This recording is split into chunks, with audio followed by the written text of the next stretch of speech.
December মাসের কনকনে শীত আর সাথে ধোয়া ওঠা গরম গরম মোমো জমে যাবে কিনা তোমরাই বলো। হ্যালো সবাইকে, আমি পিউ। আজকে আমি তোমাদের সঙ্গে ভীষণ ইউনিক একটি মোমো রেসিপি শেয়ার করব। চলো শুরু করা যাক। প্রথমেই আমরা রেডি করব মোমোর পুর। তার জন্য আমাদের প্রথমেই গাজর, পেঁয়াজ, রসুন, বাঁধাকপি, লঙ্কা সব কিছু কুচি করে কেটে নিতে হবে। সব কিছু কুচি করা হয়ে গেলে এমন ধারালো কোনো স্টিলের টিফিন বক্স বা গ্লাস দিয়ে চেপে চেপে আরও মিহি করে কাটতে হবে। এই কাজে যেমন খাটনি আছে তেমন কিন্তু শক্তিও লাগবে প্রচুর। মোমো খাওয়ার জন্য এতটুকু খাটনি তো করাই যায়, কি বলো তোমরা? যখন ভালো করে মিহি করা হয়ে যাবে তারপর সেটাকে আলাদা একটি পাত্রে তুলে লবণ মিশিয়ে 20 থেকে 30 মিনিট ঢেকে রাখতে হবে। ততক্ষণ চলো ময়দাটা মেখে নিই। একটি পাত্রে ময়দা নিয়ে সেটায় পরিমাণ মতো লবণ, সাদা তেল দিয়ে মিক্স করে অল্প অল্প করে জল দিয়ে একটি সফট ডো বানিয়ে নিতে হবে। ময়দা মাখা হয়ে গেলে সেটাকে 15 থেকে 20 মিনিট ঢেকে রেস্টে দিতে হবে। ময়দা মাখাটা এখন রেস্টে থাকুক, ততক্ষণ পুরের বাকিটুকু কাজ করে নেই চলো। কাটা সবজিতে লবণ দিয়ে রাখার জন্য প্রচুর জল বের হয়েছে সবজি থেকে। সেই জন্য সবজিগুলিকে ভালো মতো চিপে জল ঝরিয়ে অন্য একটি পাত্রে রাখতে হবে। ভালো মতো জল না ঝরালে কিন্তু একেবারেই হবে না, তাই যতটা সম্ভব ততটা জল ভালো মতো চিপে নিতে হবে। এবার গ্যাসে একটি কড়াই বসিয়ে তাতে সাদা তেল দিয়ে তেল একটু গরম হতে দেব।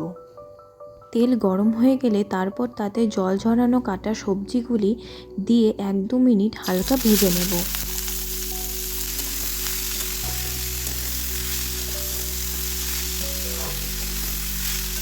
তারপর তাতে সয়া সস অ্যাড করে দেব।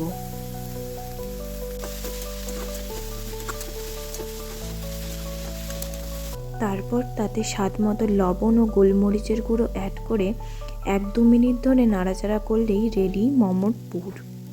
যেগুলি কিন্তু একেবারেই বেশি ভাজা যাবে না, হালকা হালকা ভাজা ভাজা হলেই যথেষ্ট। তারপর পুরটিকে তুলে আলাদা একটি পাত্রে রেখে ঠান্ডা করে নেব। এদিকে আমি ময়দা থেকে লেচিগুলো কেটে নিয়েছি, এখন জাস্ট বেলবো আর বানাবো। চলো এখন আমি তোমাদের দেখাই আমি কিভাবে আজকে মোমো ভাজ করব। মোমো তো অনেক রকম শেপের হয়, কিন্তু আজকে আমি ডিসাইড করলাম এই শেপটাই তোমাদেরকে আজকে করে দেখাবো।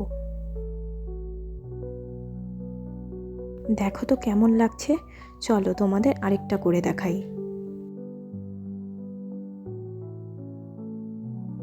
আমার সব মোমো ভাজ করা কমপ্লিট।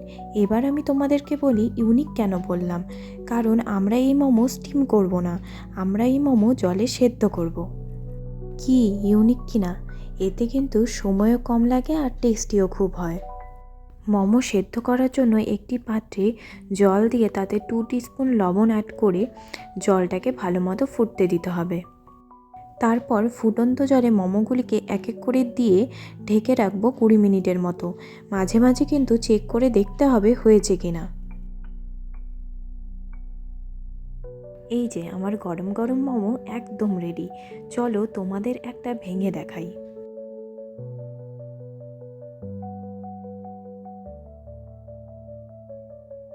তোমাদের যদি আমার এই রেসিপি ভিডিও ভালো লাগে তবে লাইক, কমেন্ট, শেয়ার, সাবস্ক্রাইব করে আমার পাশে থেকো। আর আজকের মতো ভিডিও এখানেই শেষ করছি। বাই।